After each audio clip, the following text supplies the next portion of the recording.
Bom dia a todas e a todos. Nós vamos começar agora a nossa aula de Processo Penal 2. Hoje é o dia 8 de abril de 2020 e o tema da nossa aula será o procedimento especial no Tribunal do Júri. Na aula passada, nós estudamos o procedimento comum sumaríssimo. Essa aula já está disponível para vocês no link que eu compartilhei, né, o conteúdo daquela aula. Nós vimos os procedimentos como ordinário e sumário, que estão dentro de uma aula. Também mandei uma apresentação em PowerPoint para vocês. E na aula passada, vimos o procedimento comum sumaríssimo. Agora iniciamos a nossa jornada nos procedimentos especiais. E o primeiro dos procedimentos especiais que aparece no Código de Processo Penal logo após os procedimentos comuns é justamente o procedimento do Tribunal do Júri. Bem, o procedimento no Tribunal do Júri, comumente, ele é dito que ele é bifásico, ou seja, ele tem duas fases. Ele tem a fase que acontece perante o juiz singular, o juiz de uma vara criminal, e a segunda fase, que acontece perante o conselho de sentença. Essa segunda fase, ela é presidida pelo presidente do Tribunal do Júri, que é um juiz criminal especializado. Então, é importante lembrar o que, de certa forma, já mencionamos na aula passada, que o Tribunal do Júri está previsto pela Constituição Federal no artigo 5º, inciso 38. No artigo 5º, inciso 38, nos é dito que é prevista a instituição do Tribunal do Júri com as seguintes características. Em primeiro lugar, a plenitude de defesa. Em segundo lugar, o sigilo dos vereditos, o sigilo das votações. Em terceiro lugar, a soberania dos vereditos. E, em quarto lugar, a competência para o julgamento dos crimes dolosos contra a vida. Repetindo, em primeiro lugar, a plenitude da defesa, o sigilo dos votos, a soberania dos vereditos e, em quarto lugar, a competência para o julgamento dos crimes dolosos contra a vida. E a pergunta que se impõe em seguida é: quais são os crimes dolosos contra a vida previstos no Código Penal? O primeiro, o mais importante e o mais frequente de todos é o homicídio, previsto no artigo 121 do Código Penal. Então, o homicídio doloso será competência do Tribunal do Júri.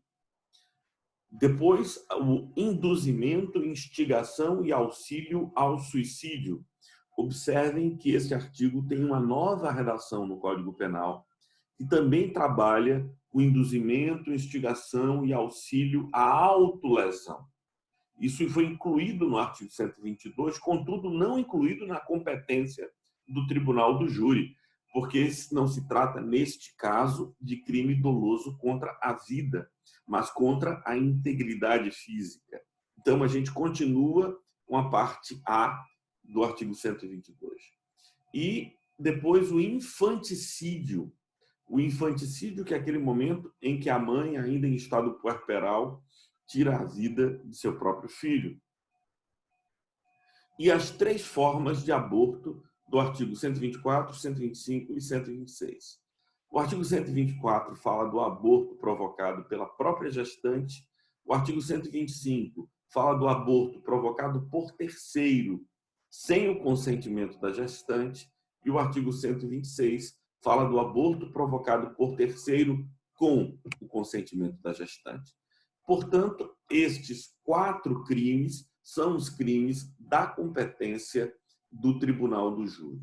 Então, quando o Ministério Público está convencido da existência de um desses crimes, formula a sua denúncia e essa denúncia é encaminhada a um juiz de uma vara criminal. A denúncia não é recebida pelo presidente do tribunal do júri, porque, na verdade, o tribunal do júri ele só vai se reunir depois que receber a sentença de pronúncia feita na primeira fase do tribunal do júri.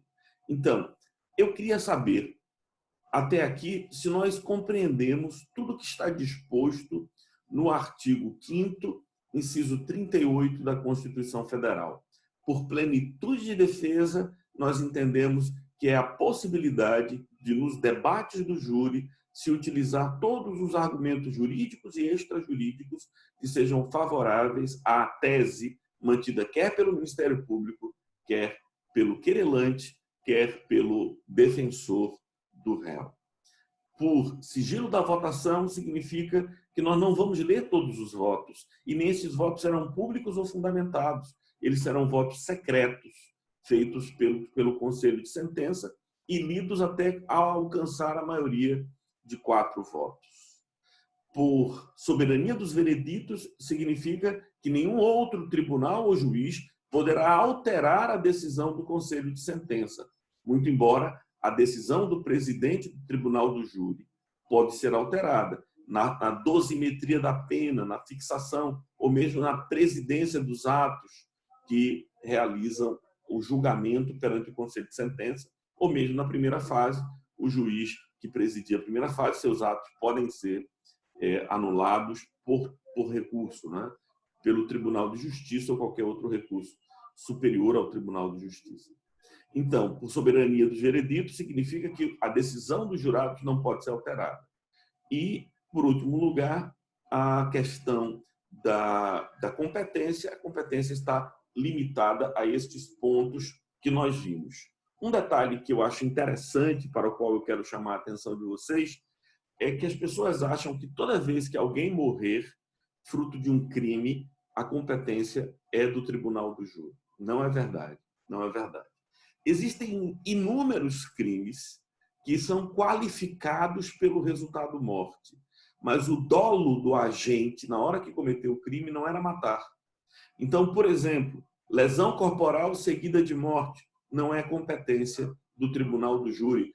Aquele ponto que as pessoas se enganam mais, que é o latrocínio, que é o roubo qualificado pelo resultado morte, também não é competência do tribunal do júri. E por que não é competência do tribunal do júri?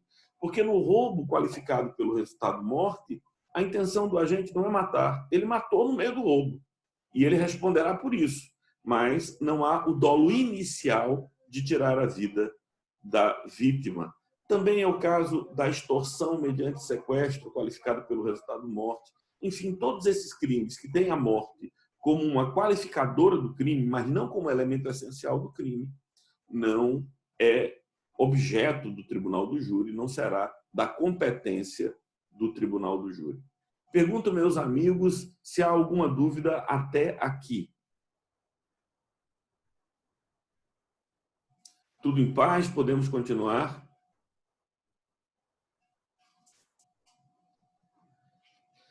Se quiserem e puderem,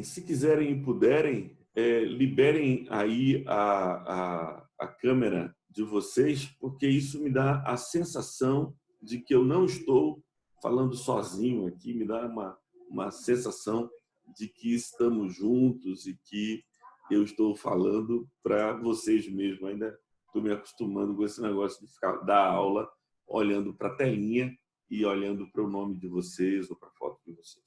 Muito bem, então chegamos ao início do procedimento do Tribunal do Júri.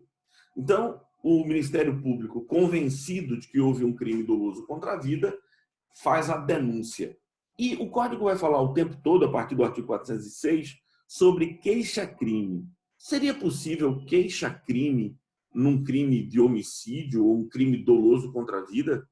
Seria possível queixa-crime? Por que o Código fala de queixa-crime? Estaria equivocado o Código ao fazer esta alusão? O que vocês acham? É possível queixa-crime em crime doloso contra a vida? Eu acho que sim. Mas em que caso? Quando o Ministério Público fica inerte. Então, é o caso de ação penal privada subsidiária da pública, né? A gente estudou isso em processo penal 1. Quando o Ministério Público recebe o inquérito policial, ele tem, segundo o artigo 46 do Código de Processo Penal, o prazo de 5 dias, se o réu estiver preso, e 15 dias, se o réu estiver solto, para oferecer denúncia. Caso ele não o faça, poderá o ofendido fazer uso do instituto da ação penal privada subsidiária da pública, oferecendo queixa-crime em sede de ação penal pública, de crime de ação penal pública, mas ele vai utilizar o procedimento da ação penal privada, sabendo que o Ministério Público pode a qualquer tempo aditar a queixa-crime ou mesmo assumir a titularidade da ação penal, porque a sua competência para, para titularizar esse tipo de ação não se perde porque ele foi inerte inicialmente. O fato dele ter sido inerte oportuniza a propositura da queixa-crime para o ofendido ou seus representantes legais, né? O CAD, cônjuge, ascendente, descendente ou irmão, mas não retira de uma vez por todas a titularidade do Ministério Público da ação penal privada, pública, da ação penal pública de que trata o crime doloso contra a vida. Pessoal, a primeira fase do Tribunal do Júri, ela é em tudo semelhante, parecida àquilo que nós estudamos da ação penal, do procedimento comum ordinário. Procedimento comum ordinário. Recebida a denúncia, a citação do réu. A citação do réu é para apresentar a resposta à acusação no prazo de 10 dias. Depois de recebida a resposta à acusação, o juiz deve marcar a audiência de instrução e julgamento. Nesta audiência de instrução e julgamento, podem ser ouvidas até 8 testemunhas por cada parte. Então, tudo é muito semelhante ao rito comum ordinário. Há três diferenças essenciais, que eu gostaria que vocês anotassem. As diferenças entre a primeira fase do Tribunal do Júri e o rito comum ordinário. Então, eu estou indicando essas três diferenças, o que já impõe que, no mais, é semelhante. A primeira diferença é que não está prevista a possibilidade da absolvição sumária depois do recebimento da resposta à acusação. Essa é a primeira diferença. A gente lembra que, no rito comum ordinário, depois de receber a resposta à acusação, e lembra, na resposta à acusação, o réu vai poder apresentar todas as argumentações que lhe forem interessantes, que forem importantes para a sua defesa, mas não terá a possibilidade da absolvição sumária neste momento. Bom, alguns autores entendem, como é o caso de Guilherme de Souza Nutti e Auri Lopes Júnior, que há 2 momentos de absolvição sumária. O Código não prevê absolvição sumária aqui, mas é possível a absolvição sumária por um princípio da suplementariedade do procedimento comum ordinário e também porque, por causa da economia processual, não faz sentido que continuemos o procedimento, tenhamos uma audiência de instrução e julgamento com todo o desgaste que essa audiência carrega, se o juiz já está convencido da presença manifesta de excludente de licitude, de excludente de culpabilidade, que não seja inimputabilidade, não é? Se dá a tipicidade da conduta, enfim, se o juiz está convencido de que o réu, que as provas da inocência do réu são manifestamente evidentes, ele não vai convocar a audiência de instrução e julgamento. Esse é o entendimento dos autores e eu caminho também com esse entendimento. Mas algumas pessoas mais literalistas poderiam advogar que não, o juiz deve deixar porque é assim que o Código prevê a absolvição sumária para o final da primeira fase, que é a fase que é conhecida, não é, como a fase do sumário de culpa, que é aquele momento em que se busca ver se o indivíduo ele é culpado ou não. Mas a primeira diferença, portanto, é que não há previsão para a absolvição sumária logo após a resposta à acusação. Mas a resposta à acusação deve juntar documentos, alegar exceções, tudo aquilo que a gente já viu, e arrolar até 8 testemunhas, exatamente, 8 testemunhas, como a gente viu no rito comum ordinário. A segunda diferença é que o artigo 410 diz assim: o juiz determinará a inquirição das testemunhas e a realização das diligências requeridas pelas partes no prazo máximo de 10 dias. A gente viu lá que no rito comum ordinário o prazo para a convocação da audiência de instrução e julgamento era de 60 dias. No rito comum sumário é de 30 dias. E agora, no procedimento do tribunal do júri, o prazo é de 10 dias. E todo o procedimento deveria levar no máximo 90 dias. Essa primeira fase deveria levar no máximo 90 dias. Bom, a gente já sabe que esses prazos são impróprios, e por prazo impróprio a gente entende esses prazos que, não observados, não acarretam nenhuma dificuldade, nenhum problema. Muito bem. Então, nós temos aí a primeira diferença que não há previsão. A segunda diferença é que o prazo não é de 60 dias, mas o prazo para a convocação da audiência de instrução e julgamento prevista no artigo 411, a audiência está prevista no artigo 411, é de 10 dias. Muito bem. E na audiência de instrução e julgamento, Martô? Tudo igual.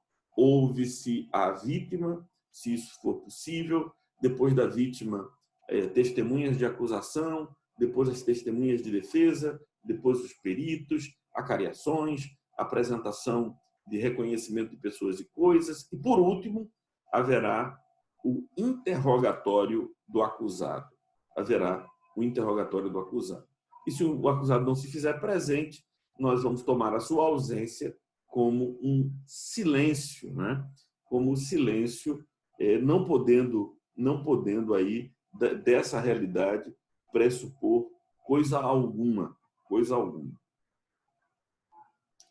Aqui mais uma diferença, meus amigos, mais uma diferença. No rito do tribunal do júri, nessa primeira fase do tribunal do júri, não estão previstas alegações finais por memoriais.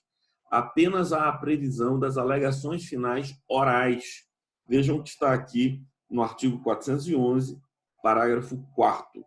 No parágrafo 4º diz: as alegações serão orais, concedendo-se a palavra, respectivamente, à acusação e à defesa, pelo prazo de 20 minutos, prorrogáveis por mais 10 minutos. A gente viu no rito comum ordinário que existe a possibilidade de alegações finais por memoriais. É isso que está estabelecido no artigo 403, parágrafo 3º, e no artigo 404. Aqui não há previsão de alegações finais por memoriais. As alegações finais seriam necessariamente orais. Meus amigos, a prática é que se façam alegações finais por memoriais, exatamente utilizando a mesma lógica que eu apresentei a vocês, o caráter subsidiário do procedimento comum ordinário. A gente vai se valer o tempo todo desse instituto do caráter subsidiário do procedimento comum ordinário. Porque o procedimento comum ordinário, né, tem esse caráter, teria esse viés de um caráter suplementar, toda vez que houver uma lacuna na previsão de um procedimento especial ou mesmo de um procedimento comum, então haveria o papel subsidiário do procedimento comum ordinário. Então, a prática da maioria dos tribunais no Brasil é que haja alegações finais por memoriais, inclusive no tribunal do júri, muito embora a previsão não seja clara. E aí, como é que você vai fazer, né? Como é que você vai fazer as suas alegações finais? Com que fundamentação, uma vez que o artigo 411 não prevê? Então, você vai ter que dizer, apresenta as alegações finais com fundamento do artigo 411, combinado, né? Combinado com esse artigo 494, que estabelece esse caráter subsidiário do tribunal do procedimento comum ordinário. Muito bem. Vamos relembrar quais são as três diferenças entre o procedimento comum ordinário e a primeira fase do tribunal do júri. A primeira diferença é que não está prevista a possibilidade de absolvição sumária. Muito embora a gente já viu que alguns autores admitem isso, eu também entendo que é possível. Em segundo, a absolvição sumária no procedimento comum, no procedimento do tribunal do júri, está prevista para o final da primeira fase. Vou falar dela daqui a pouco para vocês. Em segundo lugar, o prazo é de 10 dias entre o recebimento da resposta da acusação e a convocação da audiência de instrução e julgamento. E, em terceiro lugar, não há previsão para alegações finais por memoriais, e a gente já viu que, na prática, essas alegações finais acontecem. Essas são as três diferenças. O resto a gente tem que aprender, é o procedimento comum ordinário, guardá-lo no coração e seguir adiante. Agora, pessoal, o momento mais importante e a maior diferença é que, no caso do procedimento comum ordinário, o juiz pode condenar o réu, ele pode absolver sumariamente o réu, absolver sumariamente ou depois absolver propriamente, com base no artigo 386 do Código. A absolvição sumária, 397. A absolvição própria, 386. Ou pode desclassificar o crime. Agora, nós temos algumas outras possibilidades. A possibilidade de pronúncia, impronúncia, absolvição sumária e desclassificação do crime.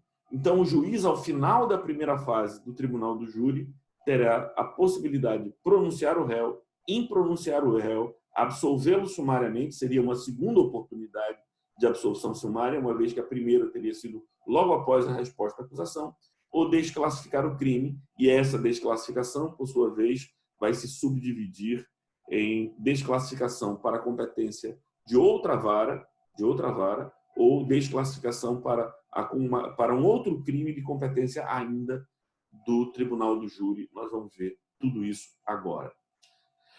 Vamos ver o que é pronúncia, o que é sentença de pronúncia. A sentença de pronúncia é uma decisão interlocutória, por isso algumas pessoas dizem nem deveríamos chamar de sentença, apenas de pronúncia. A decisão de pronúncia ocorre que o próprio Código de Processo Penal chama a decisão de pronúncia de sentença de pronúncia. Mas tudo bem, não vamos brigar por isso. Por que é uma decisão interlocutória? O que é uma decisão interlocutória e o que é uma decisão terminativa? Uma decisão terminativa é aquela que, se contra ela não for oposto recurso, ela põe fim, extingue o processo. Decisão interlocutória é aquela que, mesmo não havendo recurso contra ela, não se extingue o processo. Então, a decisão de pronúncia é, por essência, uma decisão interlocutória, porque, ainda que não se oponha a recurso à decisão de pronúncia, isso não põe fim ao processo, pelo contrário, envia os autos para o presidente do tribunal do júri, que então procederá à segunda fase do tribunal do júri.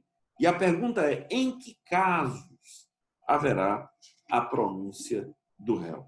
Em que casos haverá a pronúncia do réu? Alguém poderia ler para nós o artigo 413, e o artigo 413 nos elucidará em que oportunidades haverá pronúncia do réu.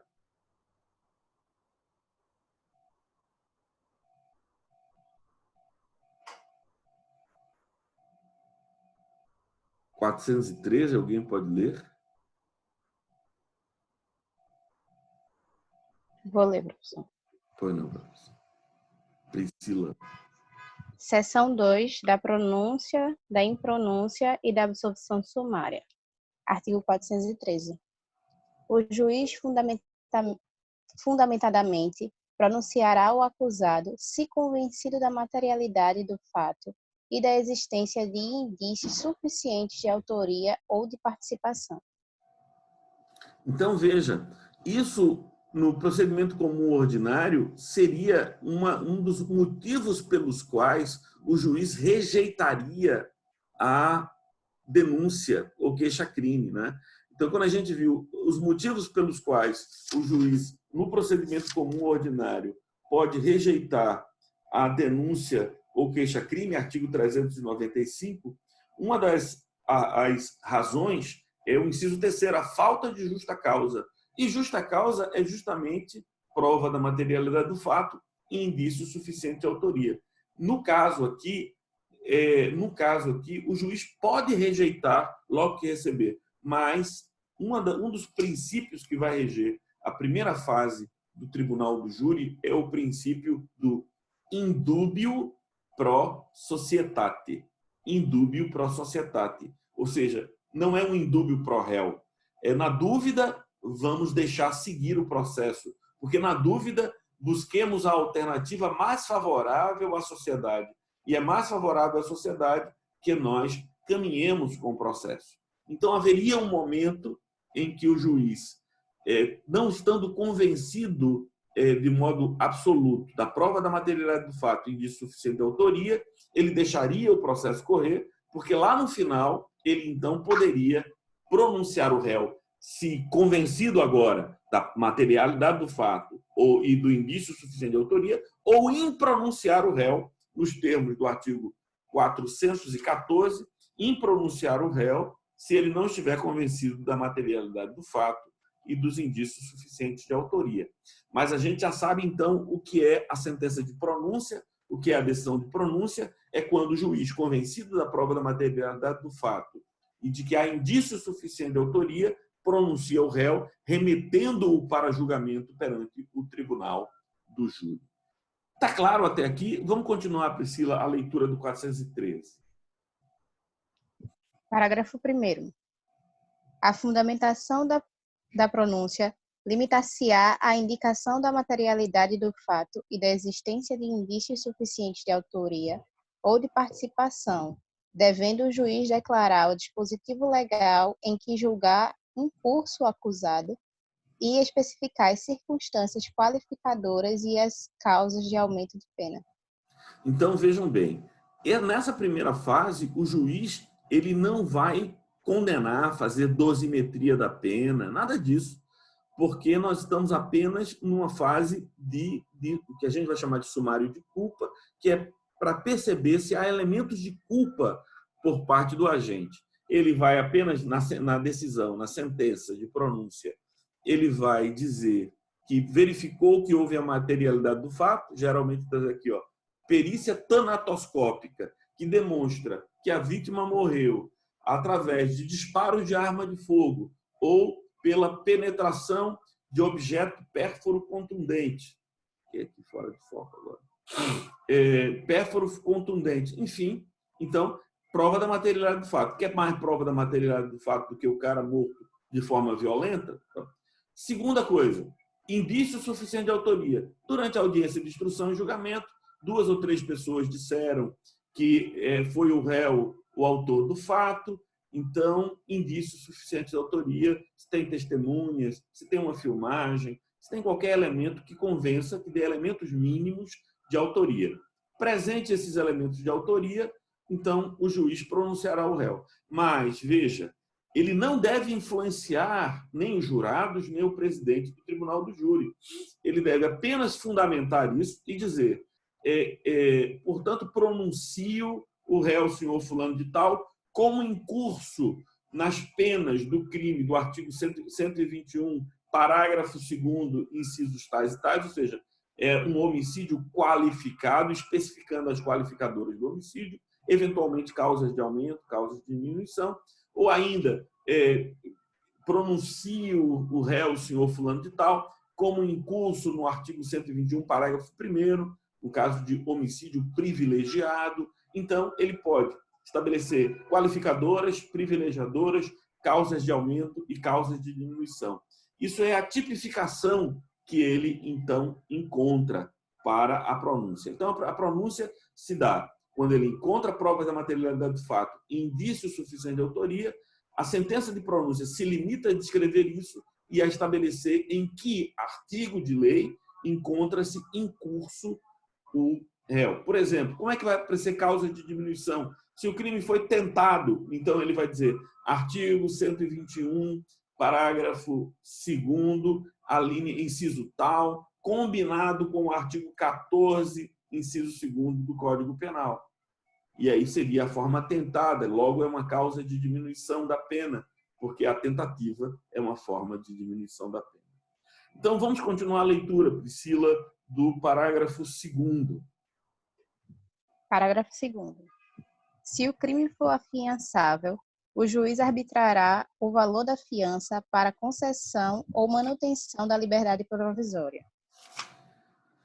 Priscila, minha amiga, a palavra fiança aí, ela deve ser interpretada lato sensu, porque a fiança é uma das medidas cautelares diversas da prisão. E hoje, atualmente, por causa da nova redação do artigo 319 do Código de Processo Penal, existem inúmeras, não apenas a fiança, mas existem inúmeras medidas cautelares diversas da prisão. Todas elas à disposição do juiz da primeira fase do tribunal do júri. Ele não precisa decretar, pronunciar o réu e determinar a sua prisão.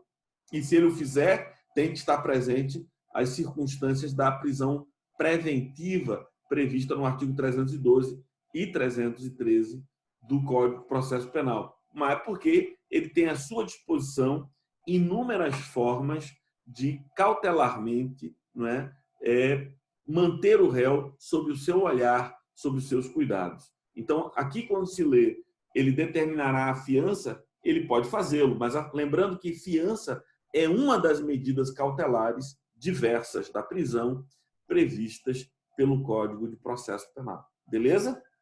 Então, vamos lá continuar para o parágrafo 3º. Parágrafo 3º. O juiz decidirá motivadamente, no caso de manutenção, revogação ou substituição da prisão ou medida restritiva de liberdade, anteriormente decretada, e, tratando-se de acusado solto, sobre a necessidade de decretação da prisão ou imposição de quaisquer das medidas previstas no título... Eita, esse título, meu Deus. Esqueci como é que... Estou aqui com sono. Título 4. Do título Nono, né? Nono do livro 1º desse código. Exatamente. Veja só, Priscila, veja só. O que é que acontece? É que, se o réu estava preso, ele estava preso preventivamente por uma decisão do juiz de custódia, entendeu? Então, na audiência de custódia, o juiz recebeu o flagrante e converteu em prisão, ou durante o inquérito policial, o delegado de polícia requereu a prisão preventiva e o réu estava preso. Para manter essa prisão, para manter a prisão preventiva, o juiz tem que fundamentar, porque agora o juiz julgou o cara. Agora foram ouvidas testemunhas. Agora, então, o juiz tem elementos. Então, esses elementos dão ao juiz um conhecimento muito mais próximo dos fatos. Então, é dever dele, agora, se ele decide pela manutenção da prisão preventiva, o que é um ato extremo, porque toda prisão ela é danosa, né, ao réu e a toda a sociedade, se for injusta, então ele deverá fundamentar as razões pela qual ele deve, então, determinar a prisão do indivíduo. Também, por outro lado, se ele determinar a soltura, ele também precisa fundamentar essa decisão. Então, pronunciou o réu. Significa que o processo não foi extinto. O processo não foi extinto, ele vai continuar, agora perante o juiz presidente do Tribunal do Júri e perante o Conselho de Sentença, e, então, é uma decisão de caráter interlocutório. Eu pergunto aos senhores, está claro o que é decisão de pronúncia? Sim ou não?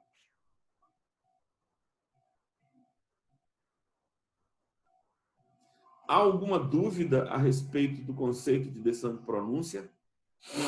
Não, né? Então, anota aí uma observação importante. Anota aí uma observação importante. Contra a sentença de pronúncia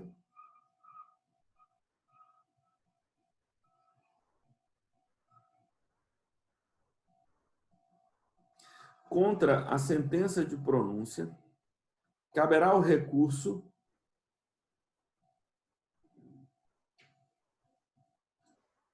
em sentido estrito. Contra a decisão de pronúncia, caberá o recurso em sentido estrito, com fundamento no artigo 581, inciso 4º do CPP. Artigo 581, inciso 4º, IV do CPP. Então, por que o recurso em sentido estrito? Porque o recurso em sentido estrito ele é o recurso idôneo para atacar decisões interlocutórias. E a decisão de pronúncia é uma decisão interlocutória por essência, né? Uma vez que decisão interlocutória é aquela que não põe fim ao processo. Meus amigos, tudo tranquilo em relação à pronúncia do réu? Vamos agora para a impronúncia do réu, artigo 414. Priscila, a bola está com você. Artigo 414.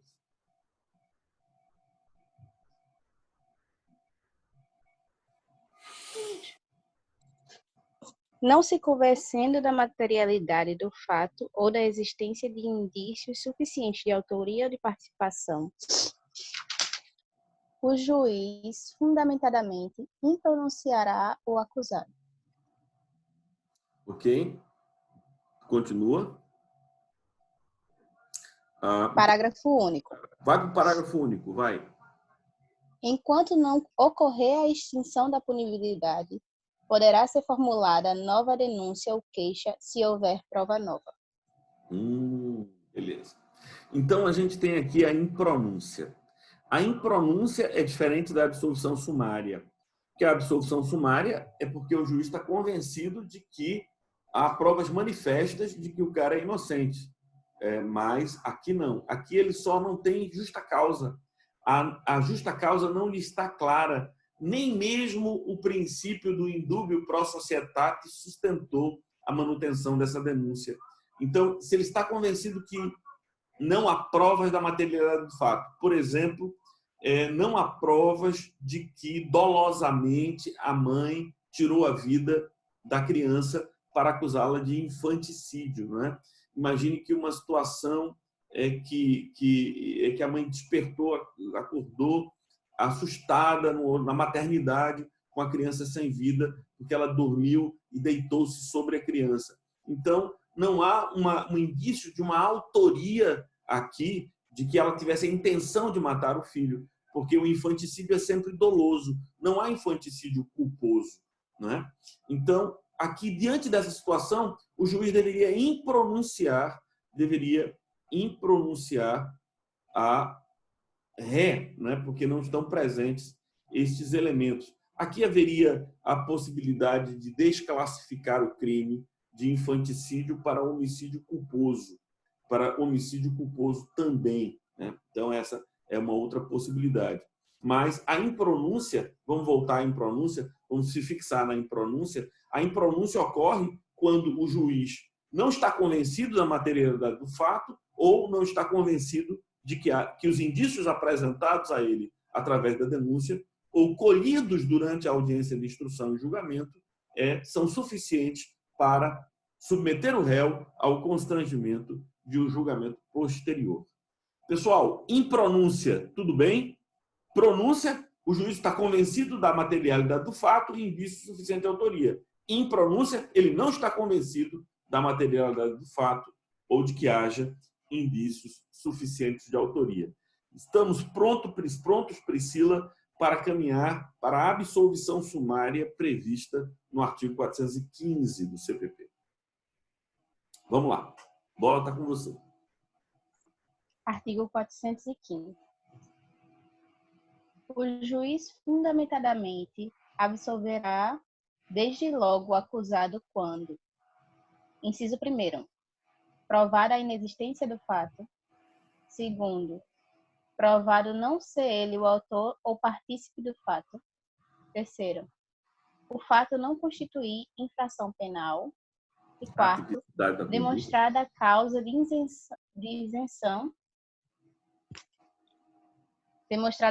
isenção de pena ou de exclusão do crime. Ou seja, então, né, isenção de pena ou exclusão do crime. Exclusão do crime é estar manifestamente presente, excludente de ilicitude, excludente de culpabilidade, exceto inimputabilidade. Então, isso exclui o crime. Exclusão de pena são aquelas circunstâncias excludentes da punibilidade previstas no artigo 107 do Código Penal. Eu queria só chamar uma atenção, acho que eu passei batido sobre isso,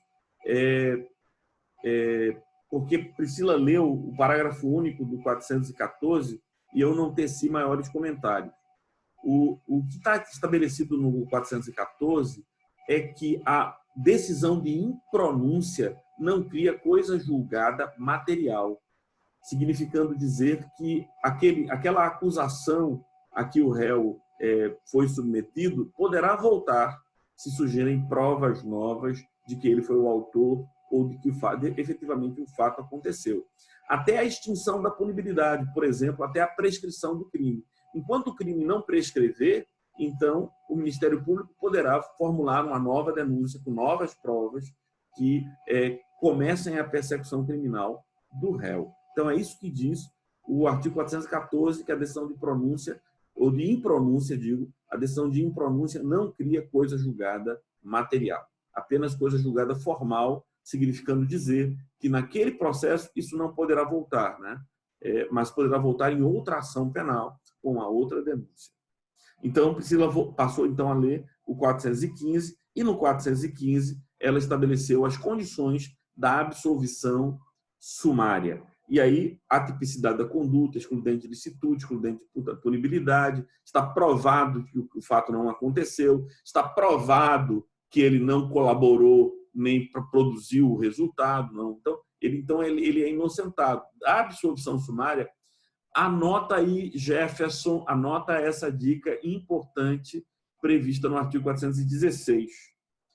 Da absolvição sumária e da impronúncia, da decisão de absolvição sumária e impronúncia, o recurso cabível é a apelação.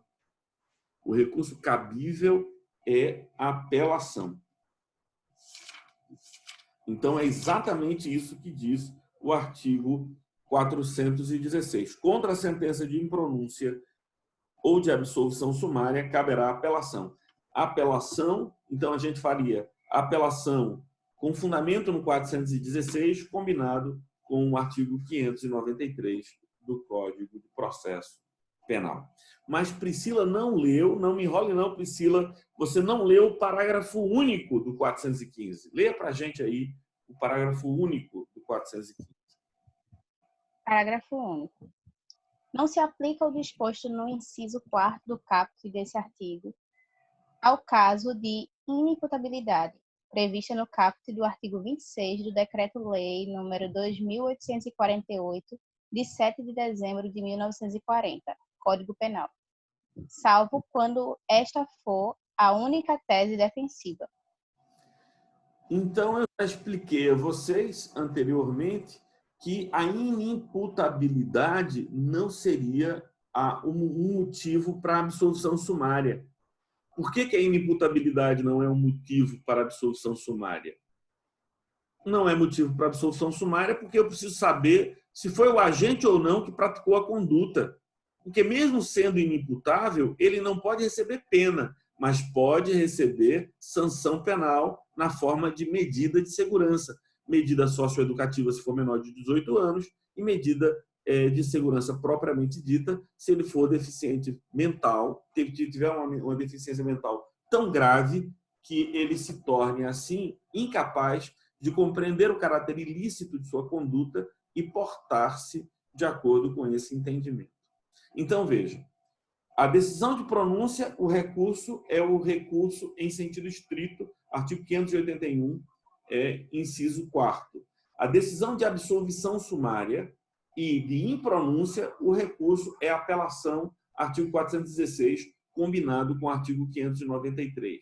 Mas há uma quarta possibilidade não prevista claramente, mas aqui mencionada pelo Código de Processo Penal, que é a possibilidade de desclassificação do crime. A possibilidade de desclassificação do crime. O que seria a desclassificação do crime? O juiz entende que aquele crime não foi o crime previsto na denúncia. Não é o que aconteceu depois da audiência de instrução e julgamento. Ele percebe que o que aconteceu é uma outra coisa, não foi aquilo. Então, ele desclassificará. Por exemplo, ele pode desclassificar o homicídio doloso para lesão corporal seguida de morte, se ele entendeu que a intenção do agente não era matar, mas lesionar o réu. Se ele o fizer, você sabe, não é, que esse indivíduo, que aqui eu tenho uma mudança tão importante, que é o caso de mutatio libelli, né? De mutatio libelli. Então, se é mutatio libelli, então deve devolver ao Ministério Público para que o Ministério Público refaça, adite a denúncia, né? Adite a denúncia e produza, assim, a denúncia adequada aos novos fatos que foram apresentados aqui. E nós estudamos a reformatio libelli ou a mutatio libelli prevista no artigo 384 do Código Penal. Ora, então, isso pode até enviar para uma vara que não seja aquela vara. Então, ele manda para a vara competente, se for o caso, né? Vai mandar para a vara competente para julgar aquela matéria. Porque, se não for ela, a vara específica a tratar do assunto, né? Então, ou então, a competência continua sendo do tribunal do júri. A competência continua sendo do tribunal do júri. Se a competência continua sendo do tribunal do júri, Matou, como seria uma desclassificação que mantém a competência do tribunal do júri? Vou dar um exemplo. Alegava-se que o crime era de induzimento, instigação e auxílio ao suicídio.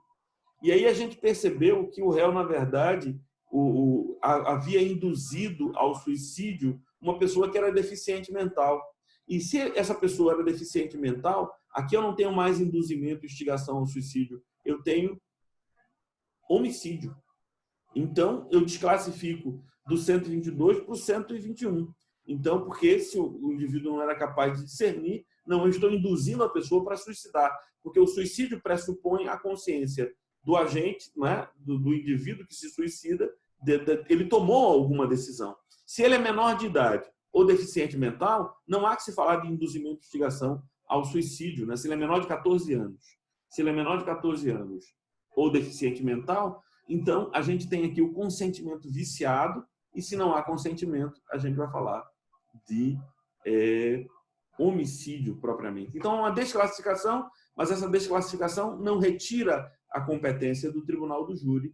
Poderia continuar ali, mas mesmo assim há necessidade da mutatio libelli, da reformatio, que o Ministério Público adite a sua denúncia para, assim, o juiz poder pronunciar, o juiz oportunizar a defesa dentro dessa nova descrição e, então, pronunciar o réu, remetendo-o para o tribunal do júri.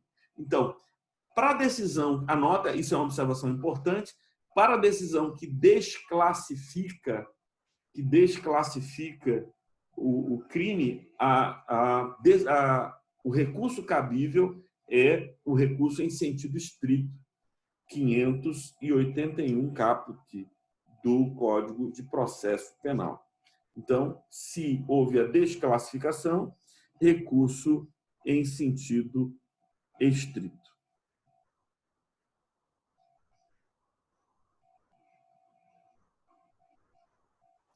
Qual é o artigo, professor, por favor? Você pode repetir? O recurso em sentido estrito é o artigo 581. Ah, tá bom, obrigado.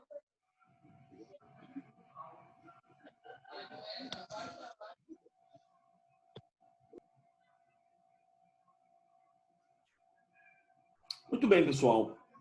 Já vimos, então, que do final da primeira fase do Tribunal do Júri, há 4 decisões possíveis. Pronúncia e desclassificação, que são atacados com recurso em sentido estrito.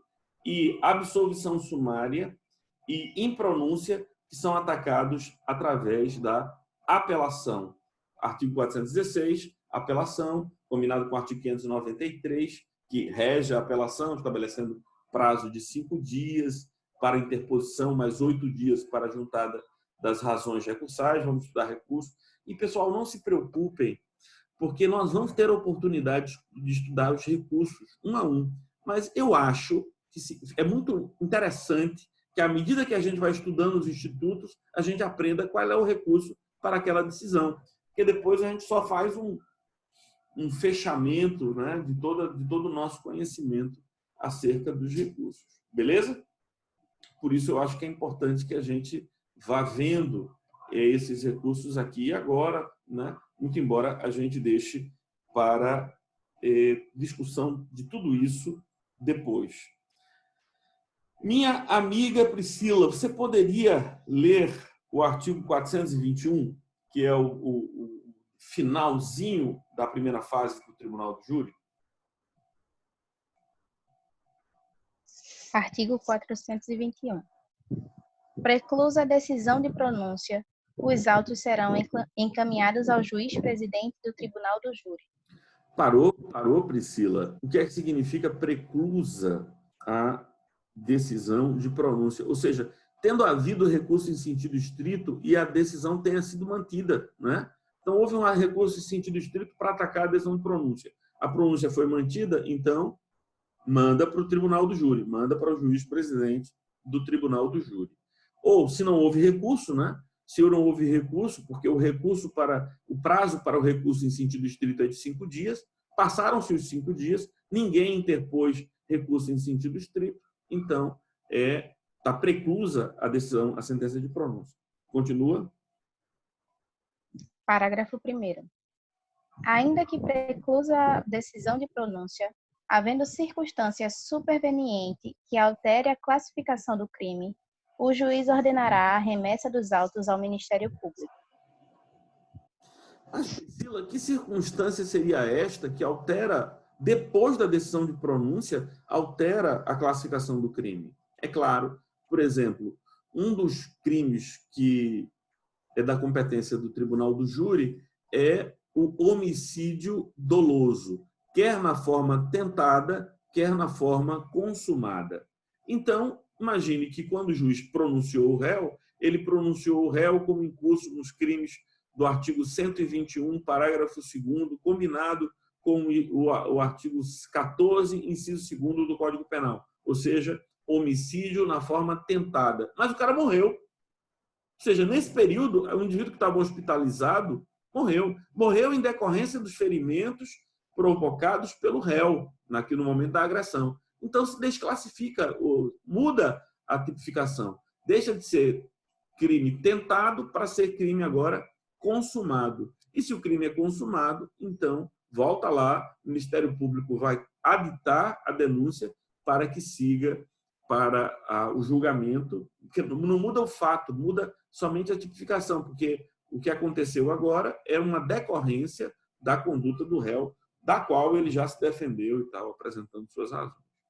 Muito bem, continua, Priscila. Parágrafo 2º. Em seguida, os autos serão conclusos ao juiz para decisão. Muito bem. E que juiz será esse? É o juiz presidente do Tribunal do Júri, como diz o caput do artigo 421. Do caput do 421, a gente já sabe que quem preside a primeira fase é um juiz de uma vara criminal. Bom, mas se o juiz se a comarca tem vara única, aí pronto, meu amigo. Aí não tem para onde mandar, tá certo? É vara única. Então, o cara é da vara civil, vara criminal, presidente do Tribunal do Júri, o cara faz tudo. É vara única, ou seja, é ele mesmo. Então, não há que se mandar os autos para ninguém, é ele mesmo. Mandar os autos pressupõe que existe uma vara privativa do Tribunal do Júri, como aqui em Recife existem várias, né? Nós temos 3 ou 4 varas privativas do Tribunal do Júri em Recife. Em Jaboatão, nós temos 2 varas privativas do Tribunal do Júri. Então, assim é que é feito. Mas, se não é o caso, é uma vara criminal, então fica lá naquela vara que é a vara única, então ela mesma se transforma nos termos do artigo 422. Priscila, lê aí o início da segunda fase, 422. Artigo 422. Ao receber os autos, o presidente do Tribunal do Júri determinará a intimação do órgão do Ministério Público ou do querelante, no caso de queixa, e do defensor, para, no prazo de 5 dias, apresentarem o rol de testemunhas que irão depor em plenário, até o máximo de 5, oportunidade em que poderão juntar documentos e requerer diligências. Muito bem. Então, agora nós temos início da segunda fase do Tribunal do Júri. A segunda fase do Tribunal do Júri, ela é cheia de detalhes e esses detalhes podem pegar a gente. Mas eu vou tentar fazer um resumão, porque, veja, a segunda fase do Tribunal do Júri vai do artigo 422 até o artigo 496. Do 422 ao artigo 496. Muito bem. Então, temos muitas novidades aqui. E também temos um texto bastante longo. Eu vou fazer o seguinte. Eu vou fazer um resumo desses elementos. A gente vai caminhando aqui por esses artigos, mas no início da aula da semana que vem, vocês, por falar nisso, vocês já receberam a prova da P1? Já, professor. Já viram que está lá no portal e tal, né? Uhum. Ótimo. Bem, então, nós vamos poder continuar. Então, o juiz... Aqui uma perguntinha aqui no chat. Deixa eu ver aqui. Ok, recebeu. Muito bem. Então, pessoal, como é que vai acontecer? O primeiro momento, quando o juiz presidente do Tribunal do Júri recebe a pronúncia, né? Recebe a sentença de pronúncia, ele vai, uma vez recebida, ele vai intimar as partes para que apresentem testemunhas, rol de testemunhas, ou requeram diligências, ou juntem documentos, com vistas agora à audiência de instrução e julgamento que se dará na presença do Conselho de Sentença. Vocês viram que a gente já teve uma audiência de instrução e julgamento. Essa audiência de instrução e julgamento perante o juiz singular, ela teve a sua regularidade, né? E vimos como ela é feita. O artigo 411 fala da audiência de instrução e julgamento perante o juiz singular, na primeira fase do Tribunal do Júri, mas agora nós vamos ter uma outra audiência de instrução e julgamento, desta vez na presença do Conselho de Sentença, que tem poderes para absolver ou condenar o réu. Então, aqui a gente vai ter no máximo 5 testemunhas, ok? 5 testemunhas por réu ou por fato. Então, o que se costuma fazer é pegar as testemunhas mais importantes da primeira fase e trazê-las para a segunda fase. Ou, às vezes, é muito comum que sequer haja testemunhas. As partes se valham dos testemunhos feitos na primeira fase. Porque, preste atenção, os testemunhos feitos na primeira fase foram feitos sob o crivo do contraditório. Então, eu posso, sim, me valer das provas colhidas nesta primeira fase, porque foram sob o contraditório, para apresentar. Então, eu posso até não requerer testemunhas, né? Lembro de um caso que aconteceu há uns 4 ou 5 meses atrás comigo, que era o seguinte: uma testemunha na delegacia de polícia disse que o autor do crime tinha sido meu cliente. Muito bem, na delegacia de polícia ele deu esse testemunho. Depois, ainda durante a fase do inquérito policial, ele se retratou do depoimento que deu, dizendo que não tinha sido meu cliente, que ele tinha dito aquilo e tal, mas não tinha sido meu cliente. Na primeira fase do Tribunal do Júri, ele manteve a declaração de que não havia sido meu cliente, né? A declaração já tinha sido objeto de retratação. E aí eu penso, eu convoco ou não convoco esse cara para depor perante o Conselho de Sentença, na segunda fase do Tribunal do Júri? A minha decisão foi, eu não vou convocar. Por que eu não vou convocar? que esse cara já mudou de opinião lá porque levou um acocho, provavelmente na delegacia, ele firmou. Se ele levar um acocho aqui do Ministério Público, que vai dizer sobre, olha, você está sob juramento, se você mentir, você incorre nesses crimes, assim, assim, assim, vai que o cara muda. Então, se o depoimento dele na primeira fase já é favorável a mim, por mim ele não virá. Se ele vier, é porque foi intimado pelo Ministério Público. Por mim, eu não vou intimar. Então, eu fui para a segunda fase do Tribunal do Júri sem testemunha. O Ministério Público foi para a segunda fase do Tribunal do Júri sem testemunhas. Porque, caramba, a audiência já é longa sem testemunhas. Imagine se houver testemunhas. Por que a audiência é longa?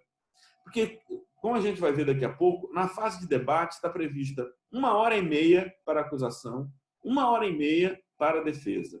Depois, havendo réplica, 1 hora para réplica e mais 1 hora para tréplica. Ou seja, só de debates estão previstas 5 horas de audiência.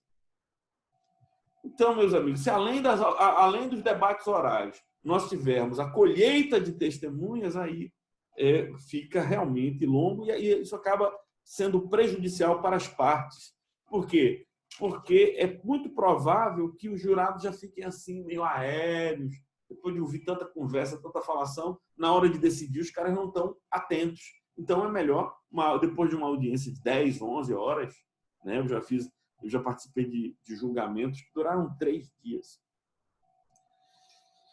Exaustivo, completamente exaustivo, mas acontece, né? Acontece. Então, a gente vai para a composição, o alistamento dos jurados. Priscila, por favor, querida, leia aí o 425. O 425.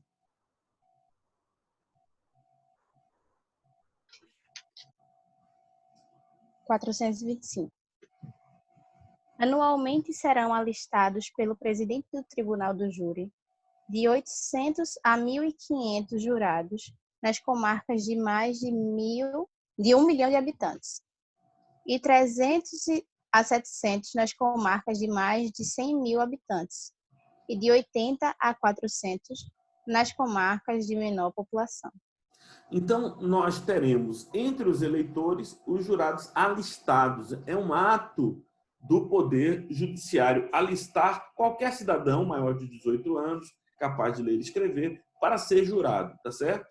Agora, o fato é que muitas pessoas procuram o tribunal para se oferecerem para serem jurados. Então, ao invés de um ato coercitivo do Estado, obrigando, intimando alguém para se apresentar na condição de jurado, é muito comum que as varas privativas do Tribunal do Júri acolham esses pedidos e estudantes de direito, funcionários públicos de nível médio. Então, esse pessoal acaba se oferecendo para compor a lista anual de jurados.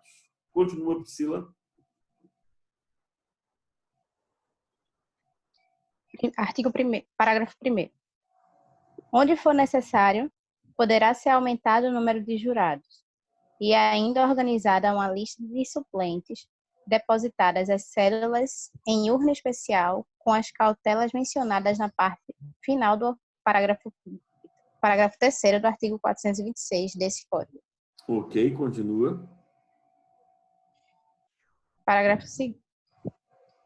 O juiz-presidente requisitará as autoridades locais, associações de classe de bairro, entidades associativas e culturais, instituições de ensino em geral, universidades, sindicatos, repartições públicas e outros núcleos comunitários, a indicação de pessoas que reúnam as condições para exercer a função de jurado.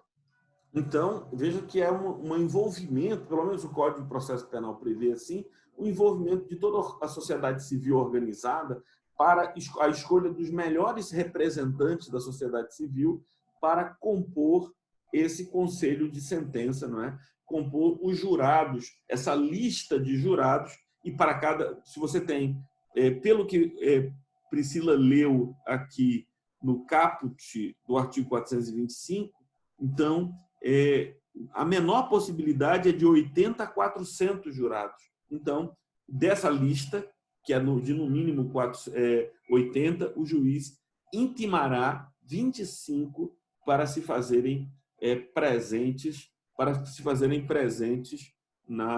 no julgamento. Então, temos aqui essa formulação. O alistamento dos jurados, então, mínimo de 80, não é? O máximo é de 1.500 jurados, o máximo de 1.500 jurados da lista, e dessa lista o juiz, então, intimará 25 para se fazerem presentes. O artigo 427 fala sobre desaforamento. Vamos ler o que é que diz o 427 sobre desaforamento. Artigo 427. Se o interesse da ordem pública o reclamar ou houver dúvida sobre imparcialidade do júri ou segurança pessoal do acusado, o tribunal, a requerimento do Ministério Público, do assistente do querelante ou do acusado ou mediante representação do juiz competente, poderá determinar o desaforamento do julgamento para outra comarca da mesma região, onde não existam aqueles motivos, proferindo-se as mais próximas. Então, por exemplo, eu fui advogado de um vereador de uma cidade do interior que foi acusado de uma tentativa de homicídio contra o prefeito. Obviamente que naquelas circunstâncias, não havia possibilidade do julgamento acontecer na cidade em que o cara era prefeito. Então, eu pedi o desaforamento ao Tribunal de Justiça e o Tribunal de Justiça desaforou, tirando o julgamento da cidade em que o cara era prefeito e o meu cliente vereador, mandando para uma cidade maior, onde as condições de segurança do julgamento eram melhores. Houve um outro caso de desaforamento. Eu era advogado de um senhor, inclusive, nesse momento, eu era advogado dativo, né? Um advogado nomeado pelo juiz da comarca, em que o indivíduo era acusado de ter assassinado um homem que havia estuprado 7 mulheres na cidade. Então, 7 mulheres foram vítimas de estupro, as 2 últimas conseguiram fazer um retrato falado e tal. Houve uma grande divulgação daquilo na pequena cidade onde aconteceu o crime. O cara encontrou uma pessoa que ele identificou pelo retrato falado, deu um acosto no cara, o cara confessou que ele havia cometido os estupros, estava arrependido, e o meu cliente matou esse indivíduo, né? Matou essa pessoa. E aí eu era o advogado dele. Então, quem pediu o desaforamento aí foi o Ministério Público, porque o Ministério Público achava que a sociedade toda estava a favor do meu cliente, porque durante aproximadamente 4 ou 5 meses a cidade inteira ficou em pânico, porque havia um estuprador andando na rua. Então, se o meu cliente fosse submetido a julgamento ali, então a probabilidade dele ser absolvido era grande, né? Então, o Ministério Público pediu o desaforamento, e o desaforamento aconteceu para uma cidade que ficava a 25 quilômetros de distância. No dia do julgamento, o tribunal estava lotado de gente da cidade, o meu cliente foi absolvido de toda forma. De toda forma. Toda vez que eu conto um julgamento, geralmente é o julgamento que eu ganho, nunca conto o julgamento que eu perco. Deixa isso enterrado aí no passado. Mas acontece que perder e ganhar é parte da vida de um advogado. Então, o desaforamento. Desaforar significa levar para outro fórum. Desaforar. Levar para outro fórum. E quando é que se deve requerer o desaforamento? Desaforamento que é feito pelo Tribunal de Justiça. Quando as condições daquela comarca não oferecerem segurança ou não houver isenção por parte, imagine, tentativa de homicídio contra o prefeito. Não havia como uma comarca pequena manter a segurança, né? Então vamos para outra comarca. Ou não haja isenção na população, porque viveu sob a ameaça ou a suspeita de que aquele crime voltasse a acontecer, isenção por parte da população para que tenhamos jurados que não tivessem um pré-julgamento acerca do réu. Nesses casos, se fará o desaforamento. Continua a leitura do 427, Priscila, por favor.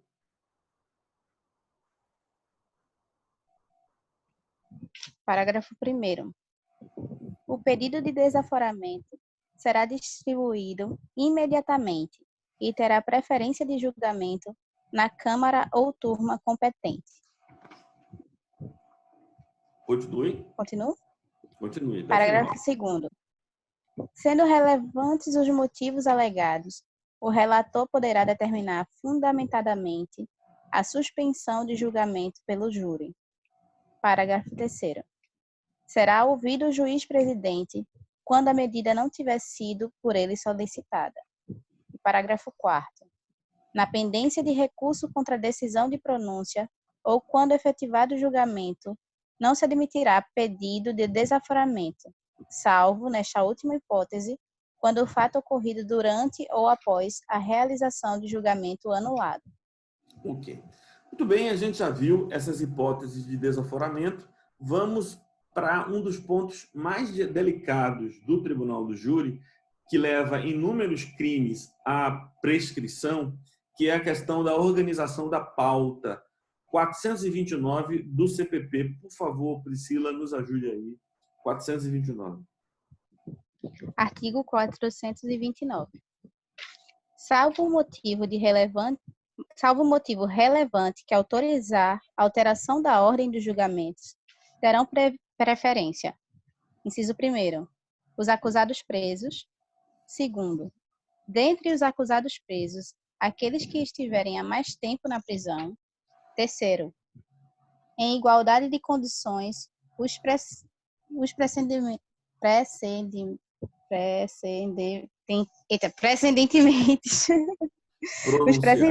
pronunciados.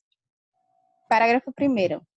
Antes do dia designado para o primeiro julgamento da reunião periódica, será fixada na porta do edifício do Tribunal do Júri a lista dos processos a serem julgados, obedecida a ordem prevista no caput deste artigo. Parágrafo 2º.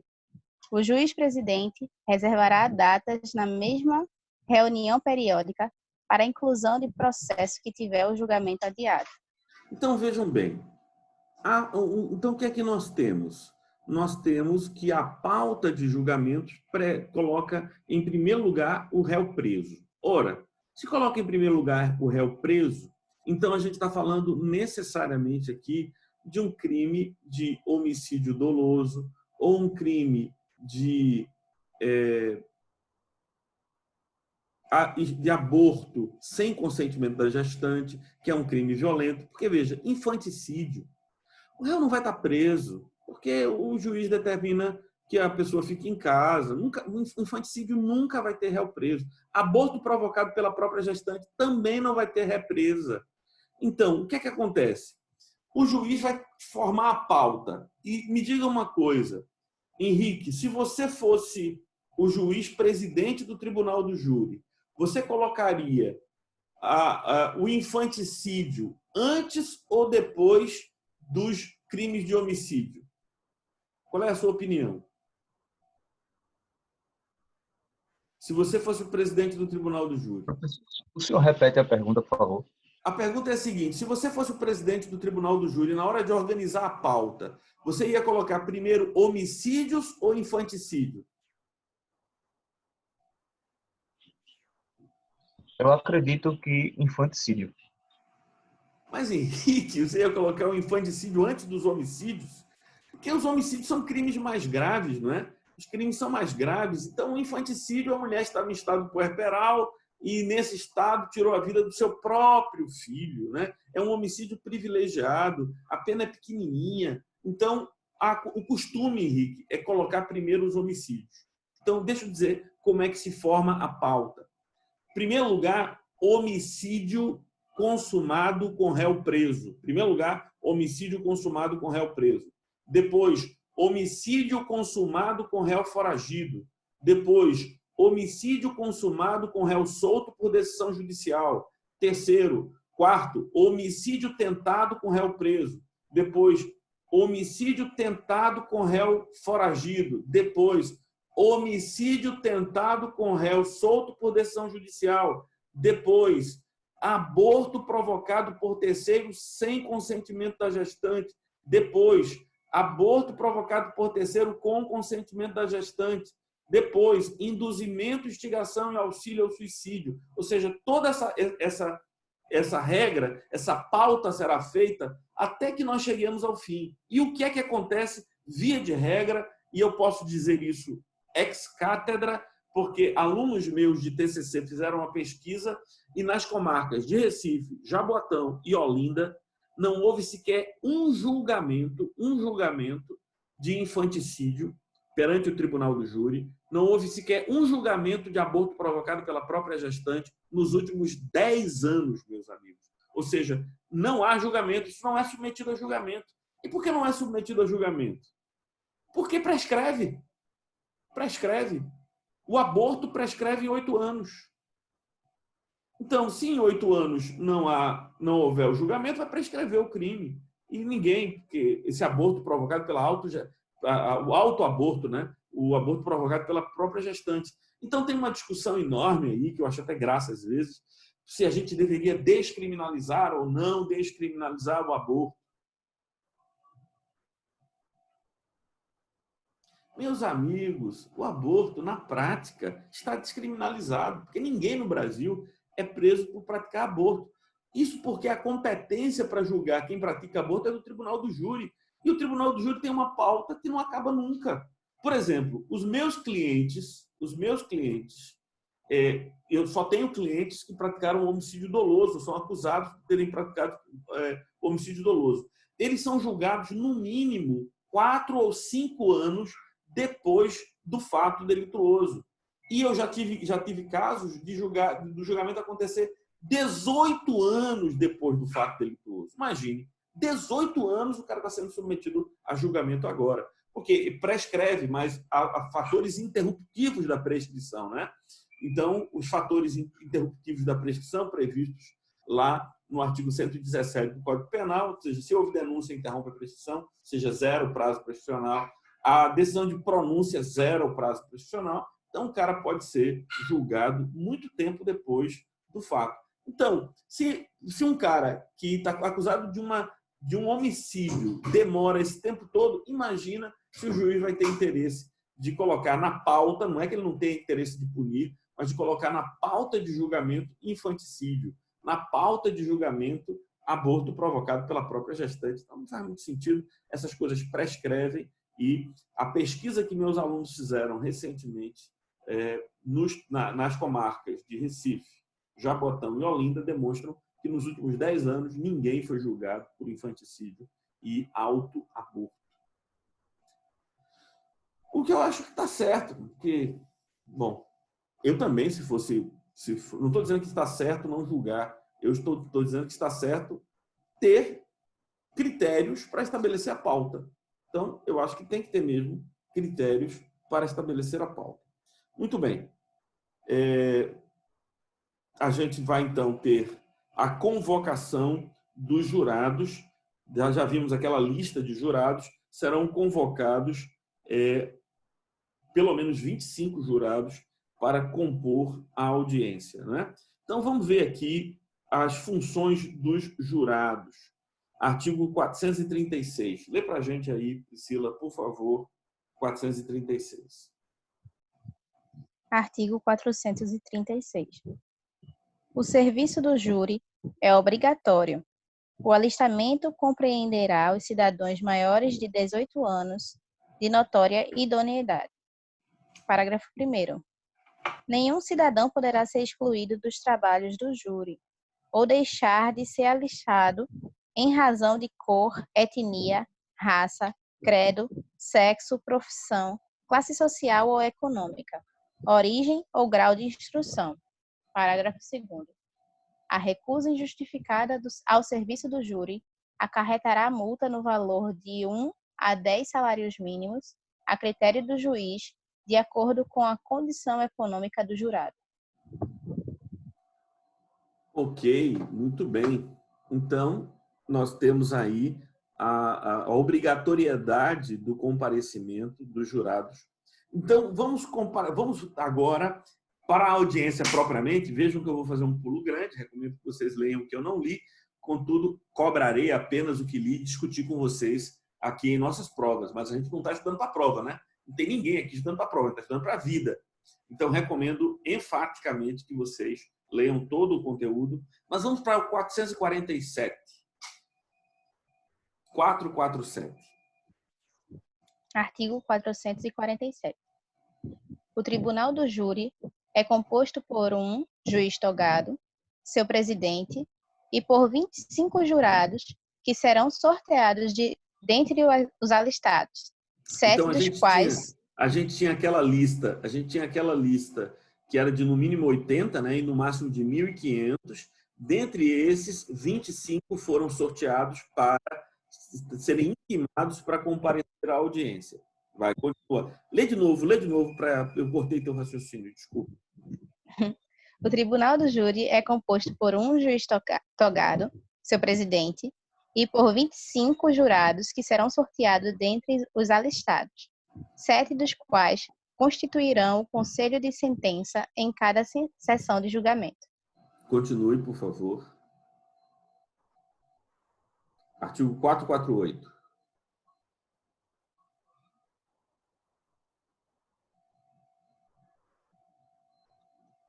Você está aí, Priscila?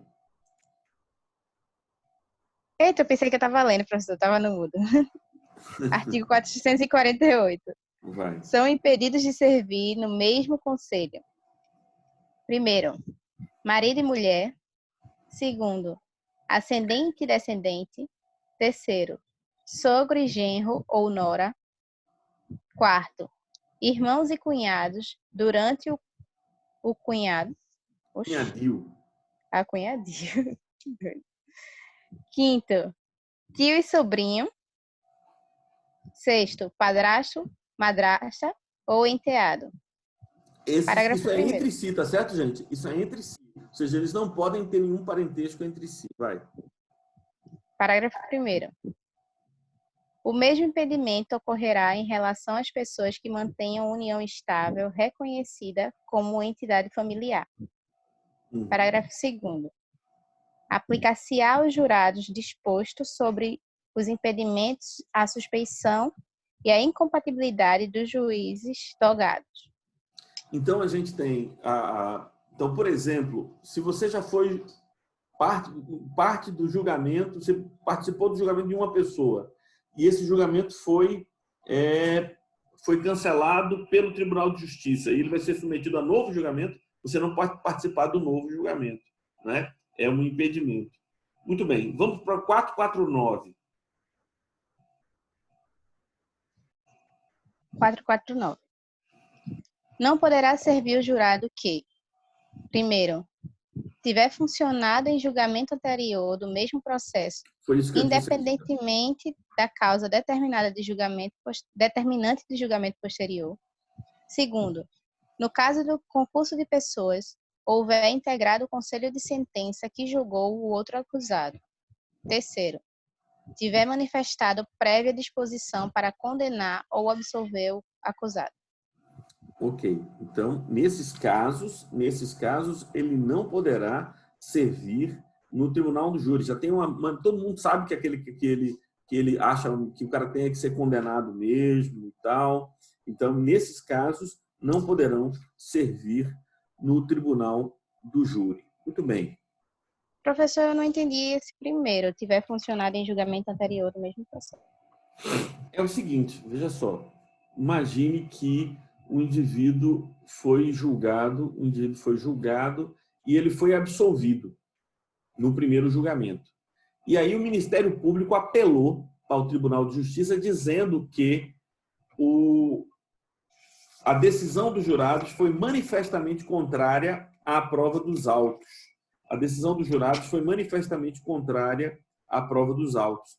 E o Tribunal de Justiça admitiu esse recurso, entendendo que a decisão dos jurados foi manifestamente contrária à prova dos autos, e então determina um novo julgamento.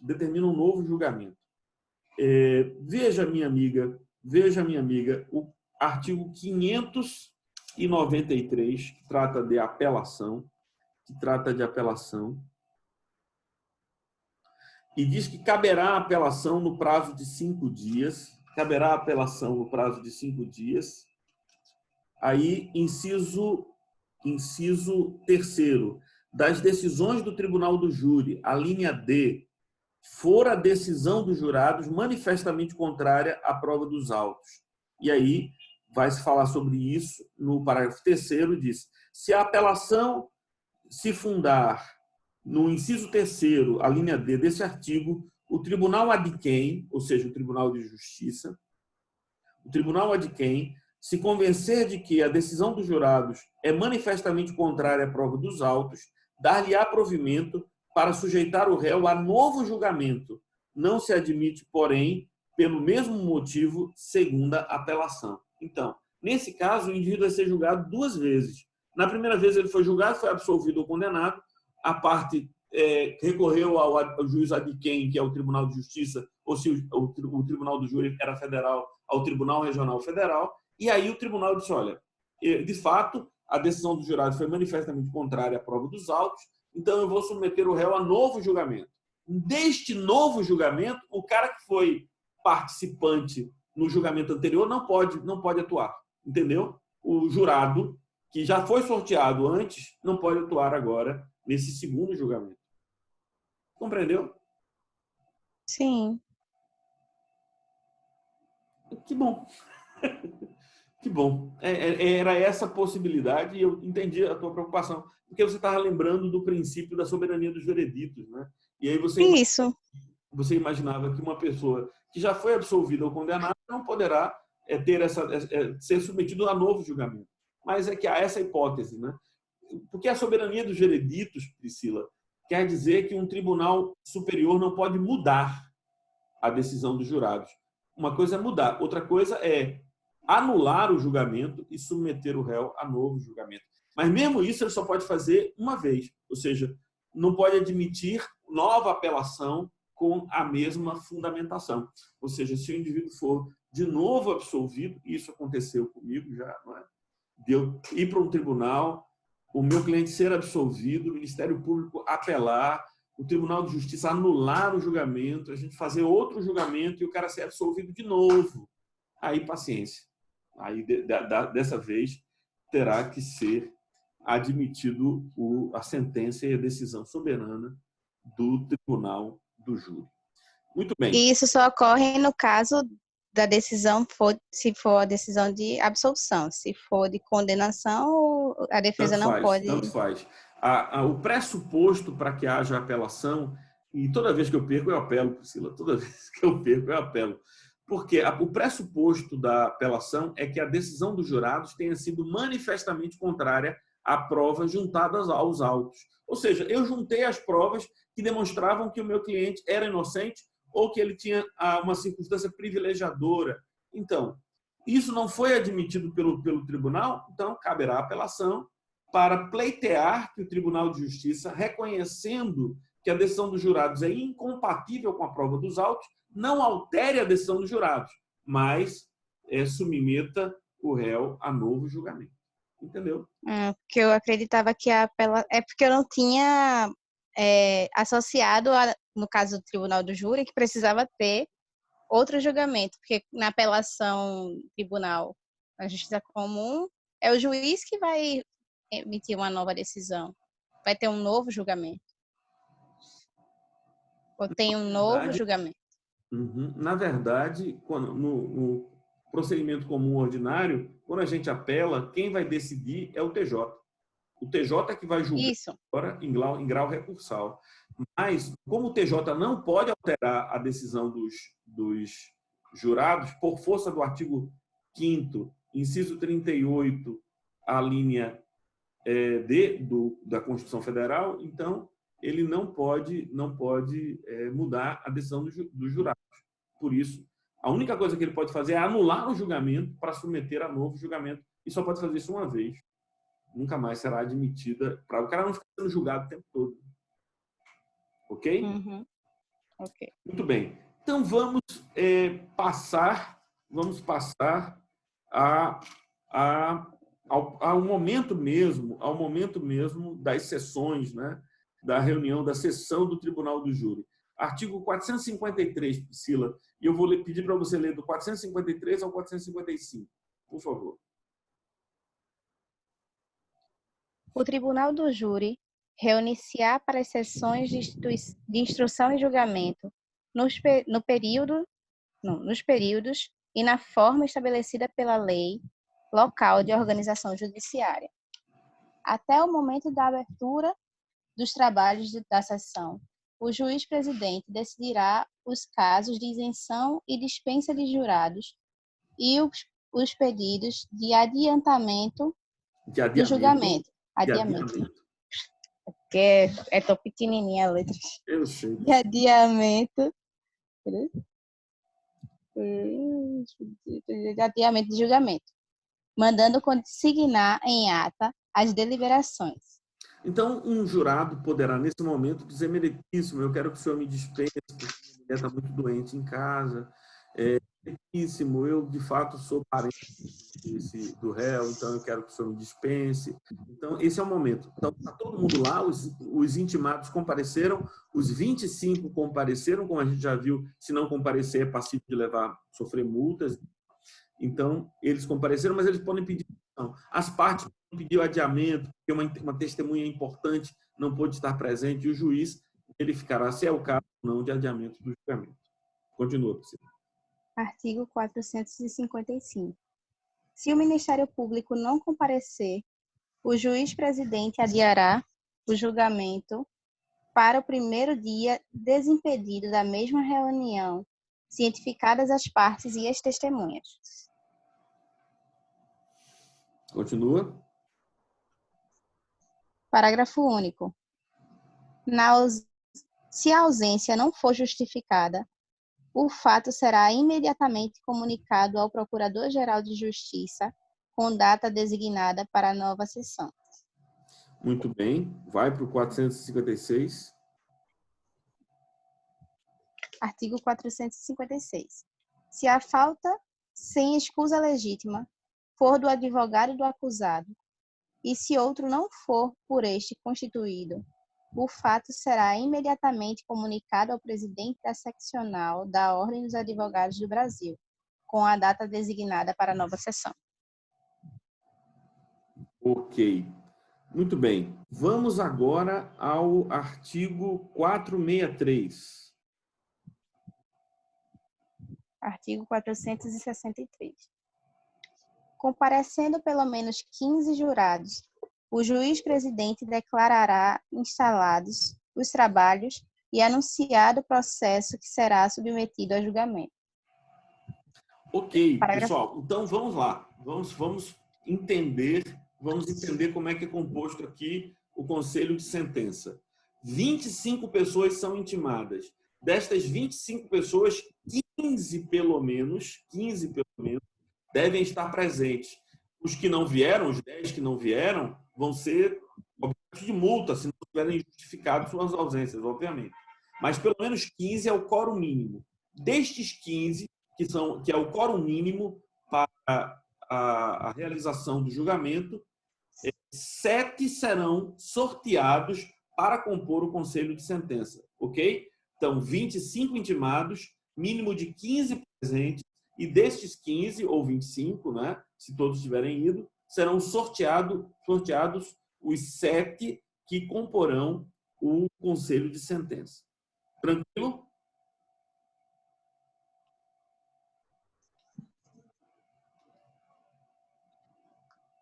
Muito bem. É para continuar a leitura, professor? Continue, por favor. Parágrafo 2º. Cadê? Estava no 400. Não, você tinha lido 462, o caput do 462, não foi? Isso. Que diz que, que são 25 os que têm que estar presentes lá, né? Os que são 463. Foi 463. Aí 463, vai, continua Foi então. 463. 15 é o número mínimo. 462 são 25, que é o número de intimados. O 463 estabelece o número 15, que é o quórum mínimo da realização. Vai. Isso. Parágrafo 1º. O oficial de justiça fará pregão certificando a diligência nos autos. Parágrafo 2º. Pregão significa anunciará o julgamento. Parágrafo 2º. Os jurados excluídos por impedimento ou suspeição serão computados para a constituição do número legal. Ou seja, eles estão lá fazendo quórum, né? Eles não vão poder participar, mas o quórum de 15 eles são computados. Continua. Hum, 464. Sim. Não havendo o número referido no artigo 463 desse Código, proceder-se-á ao sorteio de tantos suplentes quanto necessário e designar-se-á nova data para a sessão do júri. Certo. 465. Os nomes dos suplentes serão consignados em ata, remetendo-se o expediente de convocação com observância do disposto nos artigos 434 e 435 deste Código. Ok. Priscila, a leitura do 468 é importantíssima, Priscila. Vamos ver aqui. A gente já sabe que pode ser arguída suspeição ou impedimento, mas vamos ver o que é que diz o 468. 468. À medida que as cédulas forem sendo retiradas da urna, o juiz-presidente as lerá e a defesa, e depois dela, o Ministério Público poderão recusar os acusados sorteados, os jurados sorteados, até 3 cada parte, sem motivar a recusa. Priscila, isso é importante, esse é um momento importante. Veja só. Aqui faz parte a estratégia do Ministério Público ou da defesa, né? Então, se o jurado é suspeito ou impedido de participar, se ele se declarar, ótimo. Se não, as partes poderão indicar, e sejam quantos forem, eles serão afastados, porque um jurado suspeito ou impedido não pode participar do julgamento. Mas o artigo 468 prevê que as partes poderão, sem motivo, sem justificativa, rejeitar até 3 jurados. Aí você me pergunta, Martorelli, como é que aconteceria isso? Como é que aconteceria isso? E por que uma parte rejeitaria um jurado? Deixa eu dar um exemplo. Imagine que o seu cliente que matou a ex-esposa, por ciúmes. Imagine que o seu cliente, numa situação de ciúme, matou a ex-esposa. É provável que uma mulher esteja mais inclinada a condenar o seu cliente do que um homem. Sim ou não? Que uma mulher irá se solidarizar com a vítima mais do que um homem. Então, o que é que eu faria sendo o advogado? Toda vez que o juiz sorteasse uma mulher, eu diria, dispenso, meritíssimo. Para tentar, no máximo possível, que o conselho de sentença seja formado por homens, porque atende melhor a minha estratégia. Compreenderam o que eu estou dizendo? Sim. Professor, mas é na hora, ele pode ir sorteando um e você já pode dispensar, ou tem que esperar ele sortear os 7 e depois fazer a dispensa? Não, na verdade, toda vez que o juiz sorteia, tira da urna o nome sorteado, ele consulta a defesa e ao Ministério Público se eles têm alguma objeção à manutenção daquele nome. Se não tiver, ele vai chamar esse indivíduo, vai sair do auditório lá e vai tomar assento ali naquelas 7 cadeiras destinadas ao Tribunal do Júri. Então, é um por um, o juiz consulta as partes se querem dispensar o jurado. À medida que tira o nome, consulta. Compreendeu? Ok, sim. Obrigada. Então, isso é parte da estratégia, né? Parte da estratégia. Está aí previsto. Então, a gente pode dispensar quantos forem suspeitos, quantos forem impedidos, a gente pode dispensar todos aqueles que já manifestaram a sua opinião, que a gente sabe de uma... Agora, sem fundamentar, a gente pode dispensar até 3. Quando eu estava começando, eu ouvi um conselho que eu achei tão estranho, mas de vez em quando isso volta à minha cabeça. Eu estava começando, era meu primeiro tribunal do júri, eu tinha lido tudo isso aqui, estava afiado e tal, mas a minha dúvida era, e se eu não tiver nenhum motivo para dispensar um jurado? Eu vou dispensar? Aí eu estava conversando com um advogado macaco velho, né, que tinha muito mais experiência que eu, o doutor Emerson Leônidas. Ele estava conversando e aí ele disse, vou te dar uma dica, liga lá. Se o jurado for sorteado, for uma mulher e ela estiver com o cabelo preso, dispense ela. Aí eu disse, Emerson, que loucura é essa, velho? Eu vou dispensar a mulher porque ela está com o cabelo preso. Martorelli, você pode dispensar 3 pessoas, né? Então você não tem nenhum motivo para dispensar. Mas se ela tiver com o cabelo preso, porque naquele dia ela acordou e foi para diante do espelho. E aí ela pensou, vou com o cabelo solto ou vou com o cabelo preso? Ela decidiu prender. Vai que ela quer prender teu cliente também, então dispensa ela. Eu achei aquilo engraçado, nunca mais me esqueci disso. Eu não sei se ele utiliza isso, mas de vez em quando eu perco um júri, eu fico pensando, ih, cara, eu devia ter dispensado aquela figura ali. Isso fica na minha cabeça. Eu acabei transferindo o meu fantasma para vocês agora, e a gente vai transferindo o fantasma do Dr. Emerson Leônidas para as futuras gerações. Né? Cabelo preso. Podia soltar ou prender. Decidiu prender. Muito bem, pessoal. Então, já imagine que passou essa fase.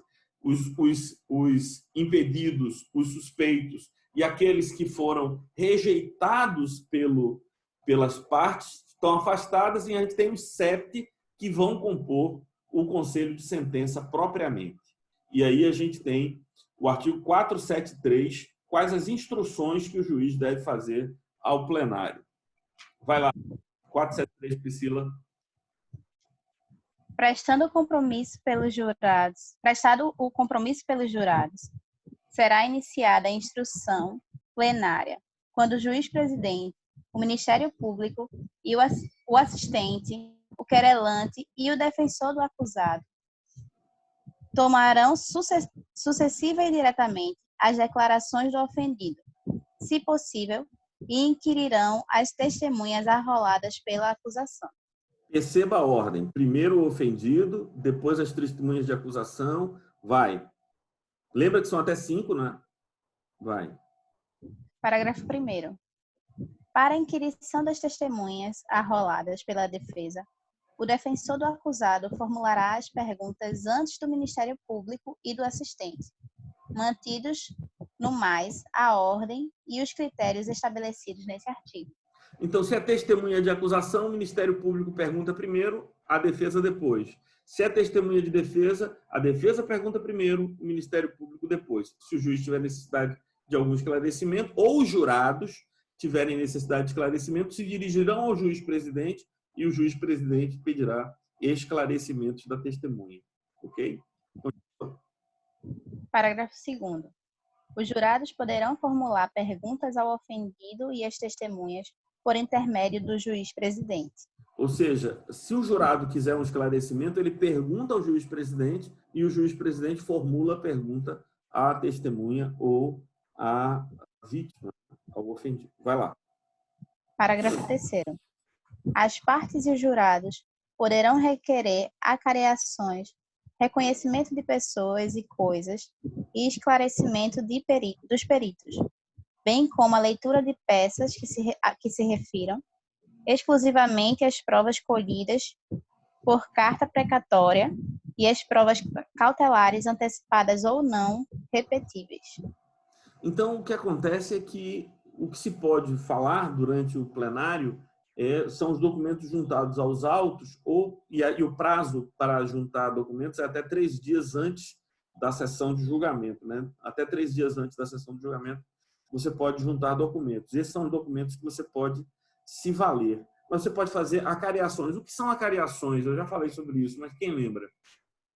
O que é uma acariação? Acariação é quando você coloca um de frente para o outro para eles falarem as coisas que eles falaram, né? A testemunha e o réu. Não, o réu não, mas o ofendido e as testemunhas, ou 2 testemunhas, porque o réu só será ouvido no final. A acariação é quando houve depoimentos conflitantes. Então, se houve depoimentos conflitantes, eu posso requerer que seja feita uma acariação entre 2 depoentes, seja esse o ofendido ou 2 testemunhas. Então, se houve conflito, vão fazer uma acariação para saber quem é que está falando a verdade. A acariação é uma situação em que você chama os dois ficam na presença do juiz e o juiz confronta. Você deu essa versão e você deu essa versão. Qual dos 2 está falando a verdade? Isso é acariação. Reconhecimento de pessoas e coisas é um dos meios de prova, está lá no capítulo do Código de Processo Penal que versa sobre provas, então, peritos têm que ter, para ouvir um perito, tem que ser requerida a sua presença com até 10 dias de antecedência e informado as perguntas que serão feitas a ele. Mas continua a instrução. Vai lá.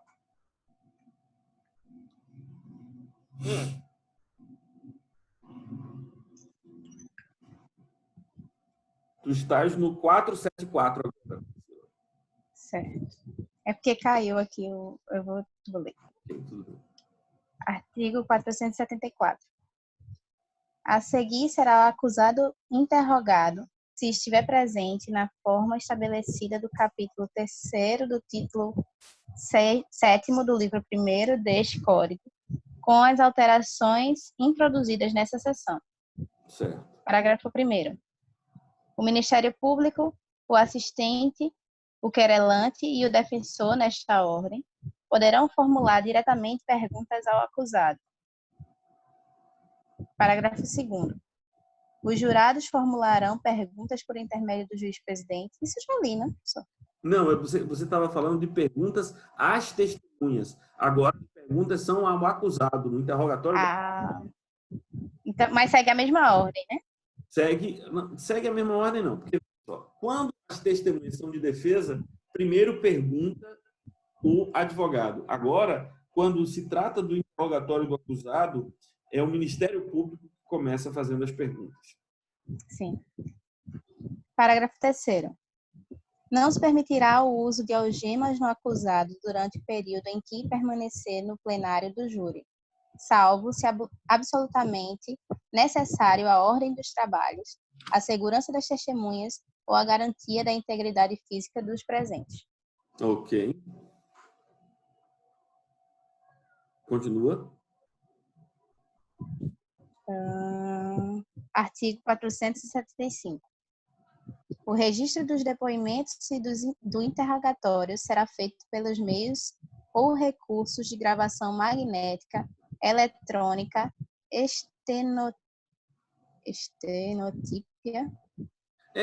ou técnica similar. Tinha uma máquina de estenográfica que a pessoa ia digitando todos os elementos do debate, né? Hoje em dia, tudo é gravado em áudio e vídeo. Ok. Destinado a obter maior fidelidade e celeridade na colheita da prova. Parágrafo único. A transcrição do registro, após feita a degravação, constará nos autos. Hoje em dia, a gente quase nunca tem degravação. O que é degravação? Degravação é pegar o que foi dito e transformar em texto. Isso é degravar. Gravar, a gente sabe o que é. Degravar é pegar o áudio ou o vídeo e transformar em texto. Se isso for feito, vai ser juntado aos autos. O que é que acontece na prática, pelo menos aqui em Pernambuco? O DVD ou o CD com os arquivos são juntados aos autos.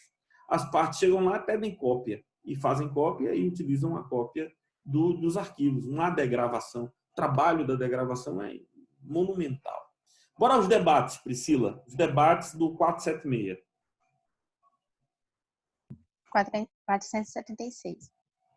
Encerrada a instrução, será concedida a palavra ao Ministério Público, que fará a acusação nos limites da pronúncia ou das decisões posteriores que julgaram admissível a acusação, sustentando, se for o caso, a existência de circunstâncias agravantes. Parágrafo 1º.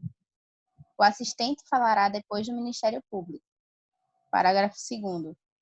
Tratando-se de ação penal de iniciativa privada, falará em primeiro lugar o querelante, em seguida o Ministério Público, salvo se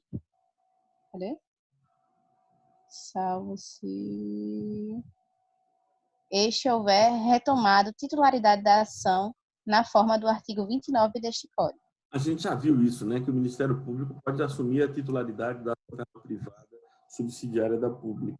Vai. Fim da acusação, terá a palavra a defesa. Essa é a parte mais bonita. Essa é uma parte mais bonita do julgamento que eu espero por isso o tempo todo. Quando o juiz diz, com a palavra, a defesa. Aí começa o espetáculo. Com a palavra, a Parágrafo. defesa. Essa é a frase. Parágrafo 4º. A acusação poderá replicar a defesa, não, replicar e a defesa treplicar, sendo admitida a reinquirição de testemunha já ouvida em plenária. Muito bem. Vamos ao tempo. O tempo da fala do Ministério Público, da fala da defesa, da réplica e da tréplica. Esse tempo é definido no artigo 477. Vai lá.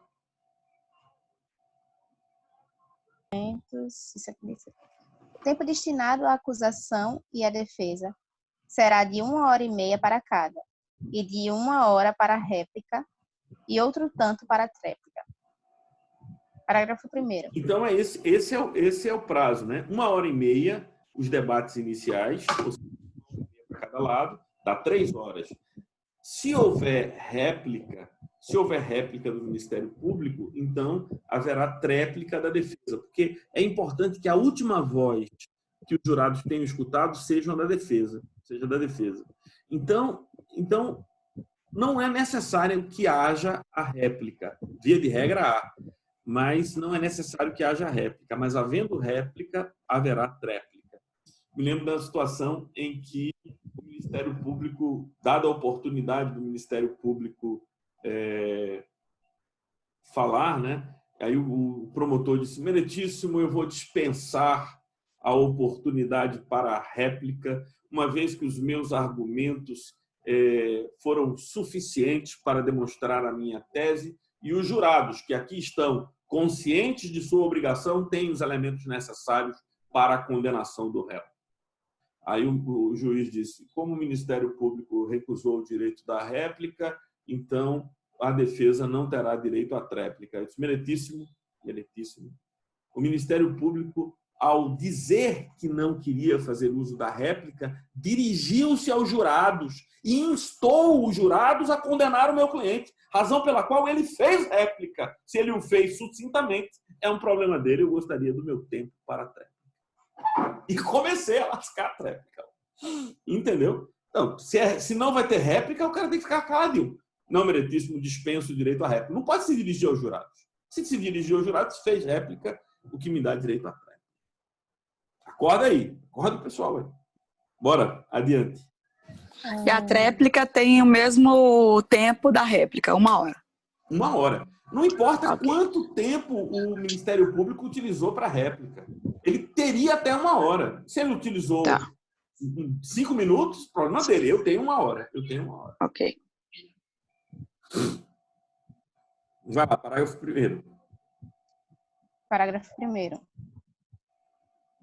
Havendo mais de um acusador ou mais de um defensor, combinarão entre si a distribuição do tempo, que, na falta de acordo, será dividido pelo juiz-presidente, de forma a não exceder o determinado neste artigo.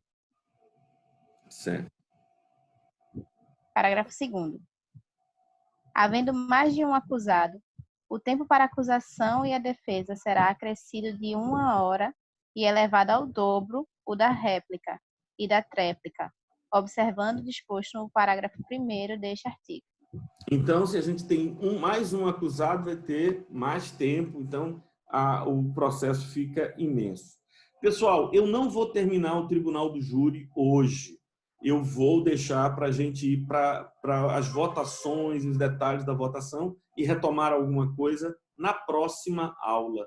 Porque essa nossa aula já está com 2 horas de duração e vocês não imaginam o suplício para mandar um arquivo muito longo para fazer o upload do YouTube. Essa aula vai estar disponível no YouTube, mas a gente vai parar por aqui, senão vai ficar muito longa a aula e o arquivo para upload fica imenso e é muito complicado fazer. Mas eu queria saber se há alguma dúvida até aqui. Nós estamos agora na fase dos debates, terminamos a parte de instrução. Agora, a próxima fase será a fase de questionários e votação dos jurados. Há alguma dúvida até aqui, pessoal? Que gostariam de tirar? Alguma questão, algum esclarecimento? Professor, a avaliação Não, Henrique. da P1 Fala um pouco mais alto. A sua avaliação da P1 é para ser enviada até quando? Até é o dia da nossa aula na próxima semana. A semana de provas é de 13 a 17 de abril. Então, a nossa aula seria na quarta-feira dessa semana. 15. No dia 15. Então, o dia 15 é o dia da nossa prova, é a data para envio da P1. Ok? E você deve enviar Tranquilo. Agora, por exemplo, se quiser já enviando, pode, né? Pode. Você pode enviar tanto pelo portal, deve enviar tanto pelo portal quanto para o meu e-mail também, né? Também para o meu e-mail. Então, Professor, como eu cheguei mais tarde na aula, estava com problema para entrar, os temas que vão ser abordados nas provas, já foi falado? na prova agora de P1, na verdade, a prova já foi enviada. A prova já foi enviada, inclusive. Ela vai conter tudo que eu dei antes da aula de hoje. Até o rito sumaríssimo é o objeto da prova.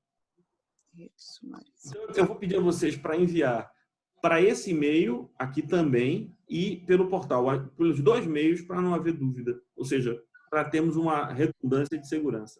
Manda para martorelli@martorelli.org e para o responde lá no portal. Faz as 2 coisas. Ok. Muito bem, pessoal. Combinado? Então, vamos ficar por aqui. Vamos terminar a nossa aula agora. Um grande abraço a todos vocês e estudem, leiam o Código de Processo Penal. Se tiver algum livro para acompanhar, é muito interessante também. Um abraço, pessoal.